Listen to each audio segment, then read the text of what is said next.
I am Michelle Sullentrup. I launched my Derm Recruiter in 2014, and we are currently representing 1,000+ jobs nationally with my Derm Recruiter. We have launched an app called My Derm Jobs. It's a 100% free app to you. There's no ads on it, anything like that. And that app has only physician jobs, nurse practitioner jobs, and PA jobs in dermatology. We also do have a job board that has support roles on it. So if you know that your office struggles a lot to find medical assistants, things of that sort, we have the ability now to get you great talent in all those support roles to those of you providing great care to patients. So we are coming on today to discuss obviously the current hiring trends in dermatology as well as compensation, which I feel like is everybody's favorite topic to talk about. I do want to make sure that you understand that when we talk about compensation, we use real data. We've been in the business for 10 years and we only use our data. So we use the data for placements of derm, NPs, PAs, as well as some executive stuff, but we mostly focus on our providers to make sure that they are finding their ideal opportunity. Many people over the years, we place more than once. If their geographic location changes or they need to make a move, they're not happy, we really advocate and make sure you're in the best role you want to be in and that you're being paid fairly. So we have no problem sharing our data with that because we want to make sure that you know what you're worth always. So that job app, somebody asked about it, it's My Derm Jobs, and that should be available in any app store. So currently, obviously, always increased demand for derm NPs and PAs.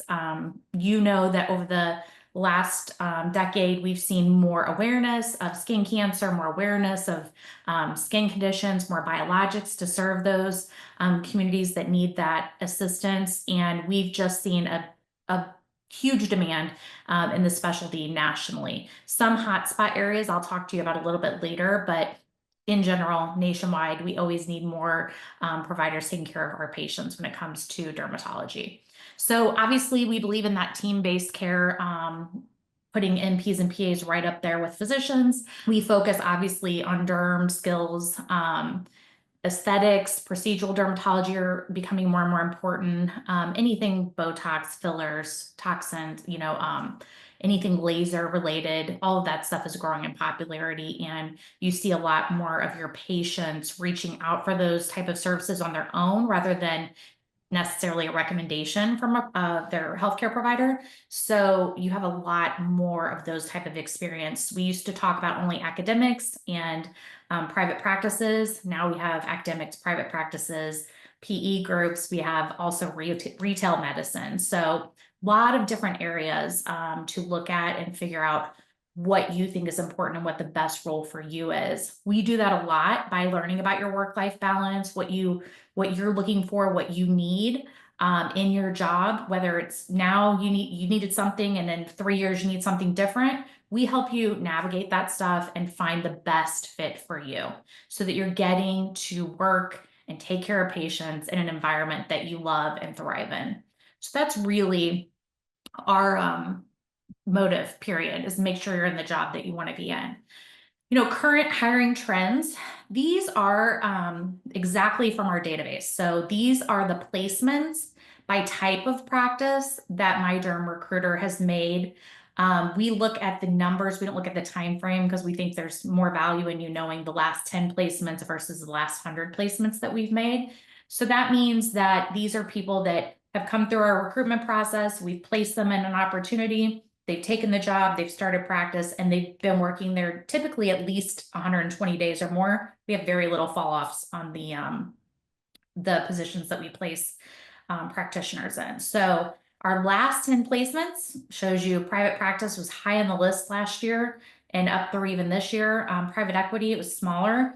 We are not doing a lot of multi-specialty or academic. We're really seeing most of our stuff in that private equity and private practice. But if you look at our last 100, that private practice still remained high. You saw that because private equity slowed a little bit last year. They took a step back to kind of clean house, make sure they had the providers where they needed them instead of let's hire everyone. So you saw a lot more private practices hiring because of that. And that was awesome for us. We love doing that as well. We work with groups that are one doctor in one office, all the way up to the largest derm groups in the United States.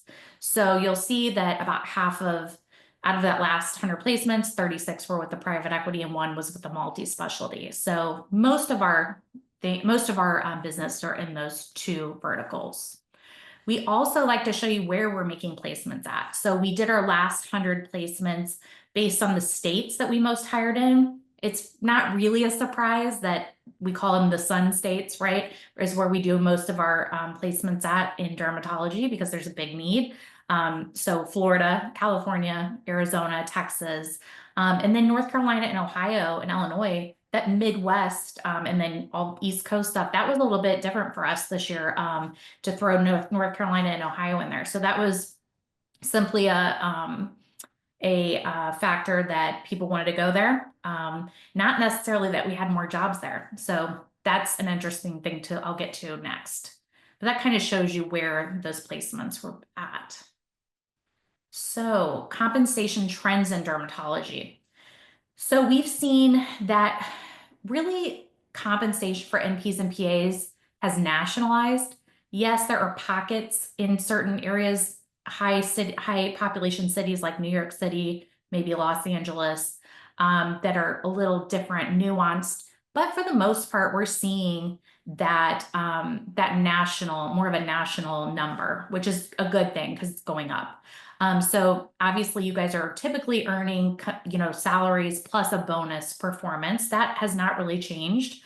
The average compensation for NPs and PAs is going up. It is continuing to rise, especially in those high demand regions like Florida, Texas, California.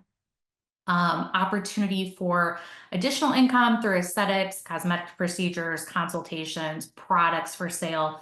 All of those things are up and coming, and most everybody is getting a little piece of that as well. I am telling people that if I had a couple of NPs and PAs talk to me this week that they were selling a lot of product out of their office in a pretty medical focused practice. And my question to them was, well, what are you getting out of that? What are you getting for it?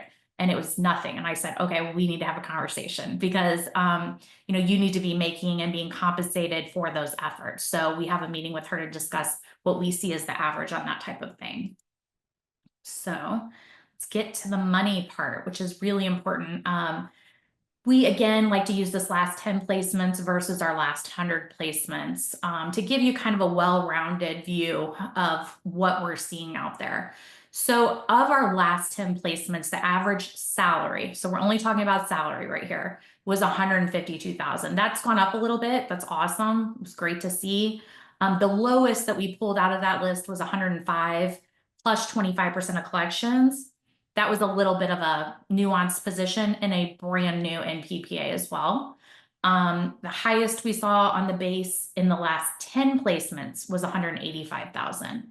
In the last 100, that average goes down a tiny bit because again, 100 placements, that's usually about over the last year and a half to 2 years, 18 months probably, 18 to 24 months, that we have seen that average salary be almost 143,000. The lowest we're seeing at all is 100. It used to be the lowest that we were seeing was 90. So that's gone up a little bit as well, which is great.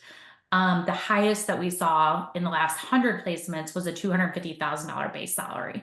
And then they were moving them on to collections. But again, we're really focused on the base salary in this slide. And these are real numbers straight from our database. So one thing I will say to you is that this varies. This could be a person who has no experience all the way through people who have 10 to 15 years of experience. So these are the average, lowest, highest for that reason. Okay. Let me jump in for just a sec. This is, I think the way to describe this early on is when we start as NPs and PAs in dermatology and we're brand new, we're going to be a salary-based position. And the salary will be on average is what you're looking at here. Probably this is your first 1 to 3+ years as you're getting going and you're learning and you're getting trained or working alongside a board certified dermatologist, an experienced NP or PA. But then once you develop autonomy and you have your own schedule and you're seeing 30 plus patients a day with one or two medical assistants, that's where the income starts to go up, because in addition to your base salary, you're likely going to get a percentage of collections once you go over a threshold, meaning once you go over a certain amount of collections. So once you bring in over, let's say, just for ease of numbers, once you collect over $25,000 a month, every dollar after that, you're going to get a percentage of collections that goes on top of whatever your monthly draw or your base salary is. And that's where, as NPs and PAs, as you're taking great care of patients and you're busy seeing a lot of patients, and the collections based on insurance or your cash based productivity, meaning your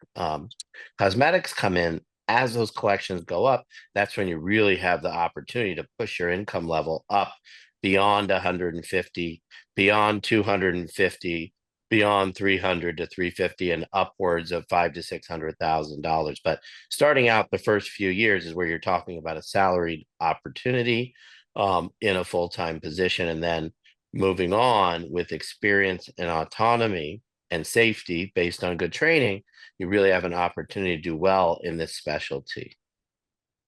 Yeah, and that's definitely true. And I would add on to that too, is that when we looked at those base salaries, um, almost all of the, well, I will say actually 100% of the people that we placed, the last 100 placements, they all got some type of percentage of collection. So don't just look at that salary and be like, oh, that's not as much money as I thought I could make. You can make a lot more than that, typically double in some cases. But that's what this slide is really about, is the Derm and PPA percentage of collections data on the last 10 versus the last 100 placements. So as Joe stated, most of our positions, you're getting that base salary, let's say it's 150, and then they may say to you, well, anything that you bring in over $300,000 a year, so they divide that in the 12 months, could be 25,000 a month, or whatever Joe had alluded to, and then anything above that, you're going to get that between 22 and 30%, right? We've seen that average go up.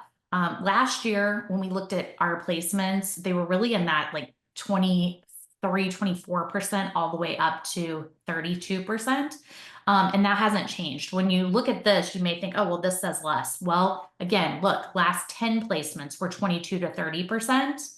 But the last 100%, that average was about 25%, the lowest one we saw. So this was somebody who had no experience going in, and they were still getting 5% of everything they were billing plus that salary.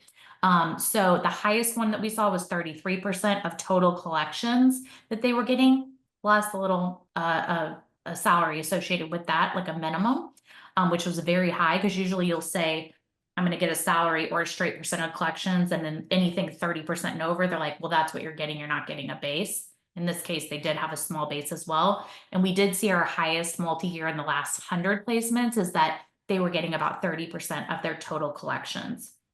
If you don't know your collections, all of these math and numbers might be really, really confusing. So if you're a brand new NP or PA that's coming, trying to get into derm, when you're interviewing, that's one of the great questions to ask is, what's the average collections of your current NP or PA?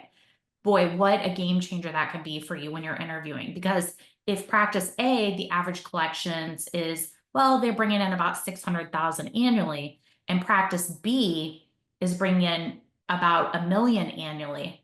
And then you compare, do I want 22% of this or do I want 20% of this, right? Well, the 20% might sound lower, but there's a lot more opportunity there because their production, their collections are far, far greater. So I just want you to keep that in mind when you are interviewing and thinking about when it comes down to that compensation piece.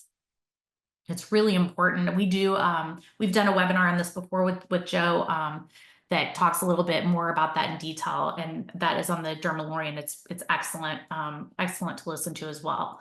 Again, this is one of the areas that I don't think you guys are asking for enough, especially if you're Uh, an experienced derm PA. Mm-hmm. yeah, Michelle, the point that you're bringing up is so important. And, as a new PA or MP, we don't know the right questions to ask. And so I think that the concept of transparency is so important. What Mhm. type of look at my monthly numbers am I going to have access to? Am I going to see the number of encounters? Do I get to look at billing? Everyone asks about billing. Yep. Billing is great, but billing doesn't matter. It's about collections. How good is your office or your group at when you see a patient, collecting that copay, and then collecting the rest of the insurance um, opportunity that's due based on that visit, and what are the collections looking like over time? So it's these percentages are all based on collections, number one, not billing. And then the practice that you're looking at, you want to have transparency. You want to know how good they are at collecting the money based on the work that you've done, because that's what you're going to get paid on, a percentage essentially of those collections. And so if you're interviewing with a practice and you feel as though they're not giving you a look at these numbers, that's one of the red flags. I'm sure Michelle would warn a caution flag that, hey, wait just a Yep. minute here. You really need to know that they're good on collecting the insurance and the cash patient revenue that you're generating. And some of this may sound overwhelming to you. You're like, man, I need a business degree just to figure out my own compensation plan, right? As an NP or PA in Derm, because it's such a cash and collection based business. But as my Derm recruiter, if you work with us, we all of that's included with us, right? Like we're looking out for you in all those ways, but I want you to be educated to look out for it on your own as well.